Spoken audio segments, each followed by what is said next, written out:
Hi అండి, I'm doctor Rajasekhar Reddy. మా హాస్పిటల్లో స్టెరిలైజేషన్ చేసే ప్రతి ఒక్క లాప్రోస్కోపీ ఎక్విప్మెంట్ ఈటీఓ ద్వారా చేయబడుతుంది.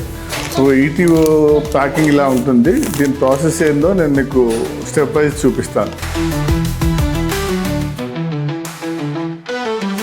స్టెప్ నెంబర్ 1 అండి, ప్రతి ఇన్స్ట్రుమెంట్ సర్జరీ అయిన తర్వాత ఇలా డిస్మాంటిల్ చేసి వాష్ చేస్తామండి. సో ప్రతి ఈచ్ అండ్ ఎవరీ ఇన్స్ట్రుమెంట్ ప్రతి ఒక్క పార్ట్ రిలీజ్ చేసి దాన్ని క్లీన్ చేసి పెడతారండి. That is step 1. స్టెప్ 2 అండి, కడిగిన తర్వాత ప్రతి ఒక్క ఇన్స్ట్రుమెంట్ని డ్రై చేస్తాము. ఇన్స్ట్రుమెంట్ ప్రతి ఒక్క డ్రై చేసి డిసెంబుల్ చేసిన తర్వాత ఇలా డ్రై చేసి పక్కన పెడతాం. ఎండే వరకు ఈచ్ అండ్ ఇన్స్ట్రుమెంట్ డ్రై అయ్యే వరకు చూసి పక్కన పెడతాం. డ్రై అయిన తర్వాత next step of packing start అవుతుంది. నెక్స్ట్ స్టెప్ అండి, డ్రైయింగ్ తర్వాత ప్రతి ఒక్క ఇన్స్ట్రుమెంట్ ఇలా ప్యాక్ చేసుకోండి. ఇట్లా రోల్స్ ఉంటాయి, ఇన్స్ట్రుమెంట్ తగ్గట్టు ప్యాకింగ్ అవుతాయండి. నెక్స్ట్ స్టెప్ అండి, ఒకసారి ప్యాకింగ్ అయిన తర్వాత ఇన్స్ట్రుమెంట్స్ అన్ని ఇలా సీల్ చేస్తారండి.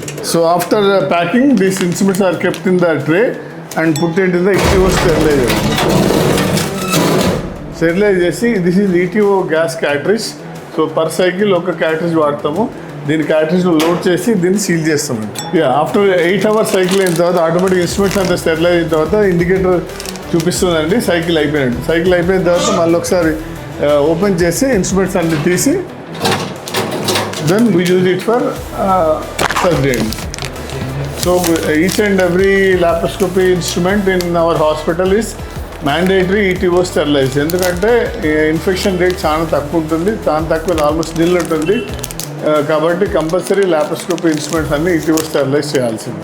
Thank you.